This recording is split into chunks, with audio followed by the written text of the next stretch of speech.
Evangelho de Jesus Cristo, segundo escreveu Marcos, capítulo 10, versículo 28 ao 31.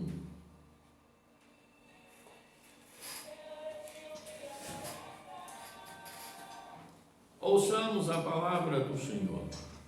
E Pedro começou a dizer-lhe: eis que nós tudo deixamos e te seguimos. E Jesus respondendo disse: em verdade vos digo que ninguém há que tenha deixado casa, ou irmãos, ou irmãs, ou pai, ou mãe, ou mulher, ou filhos, ou campos, por amor de mim e do Evangelho, que não receba 100 vezes tanto, já neste tempo, em casas, irmãos, irmãs, mães, filhos, campos, com perseguições, e no século futuro a vida eterna.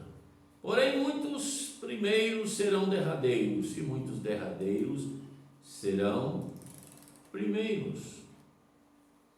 Eu quero começar a palavra de hoje te perguntando: o que tem deixado por Jesus, por amor a Cristo?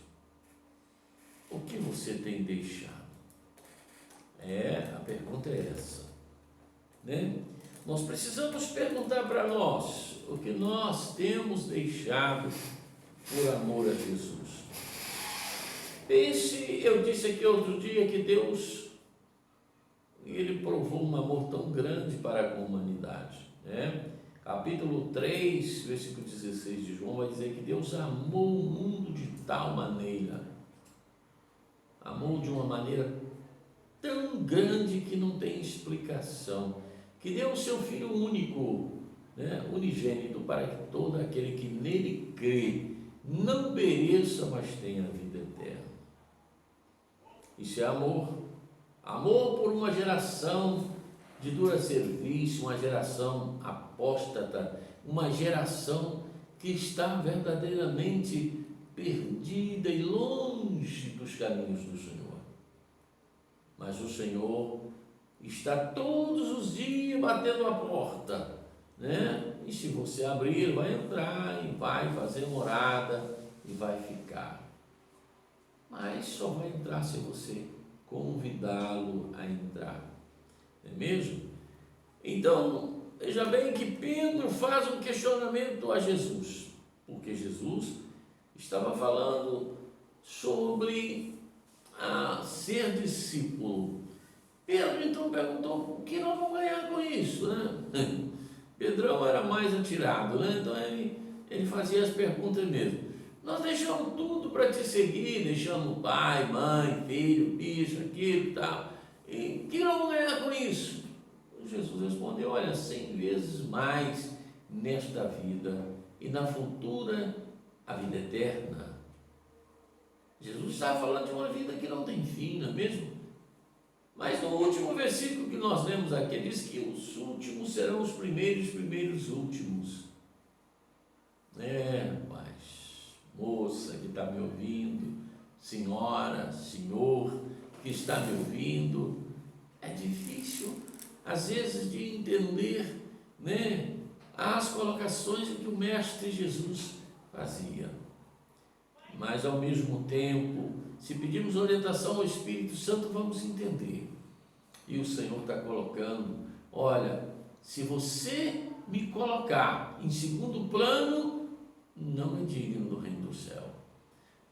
Nós temos e precisamos entender que Jesus precisa estar em primeiro plano da nossa vida. Ele tem que ser a coluna central da minha família, do meu lar.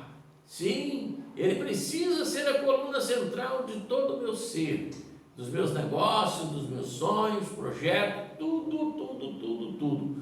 Ele precisa estar em primeiro lugar, porque a palavra do Senhor vai nos colocar o seguinte: buscai primeiro o reino do céu e a sua justiça, e as outras coisas vos serão acrescentadas. Se nós buscarmos a Deus, buscar o reino do céu primeiro, né, colocar Jesus como coluna central, como centro da nossa vida, de tudo na nossa vida, então nós seremos felizes, e as outras coisas serão acrescentadas.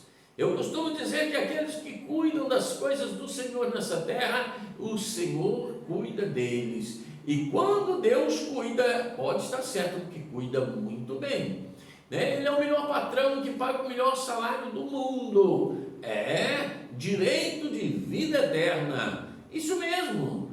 Você precisa entender isso e buscar viver uma vida para agradar ao Senhor.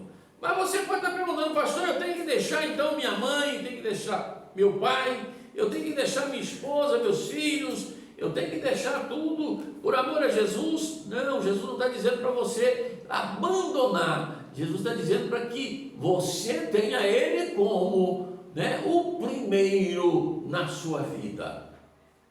É sim, você tem que colocar Jesus em primeiro lugar. Em segundo vem a tua esposa, o teu esposo, os teus filhos, né, a sua mãe, o seu pai, as terras, aquilo que você possui. Isso vem em segundo lugar, né? Quando nós lemos o livro de Jó, vemos que Jó era o homem mais rico da terra de Uz. Pode-se dizer o mais poderoso de toda aquela terra naquela época. Mas Jó não tinha, né? Jó não estava seguro nos seus bens, Jó não estava agarrado nas riquezas e em tudo aquilo que ele possuía. Jó tinha o coração no seu Deus, no Deus de Abraão, no Deus de Isaac, no Deus de Jacó. E é isso que nós temos que ter o nosso coração em Deus primeiro.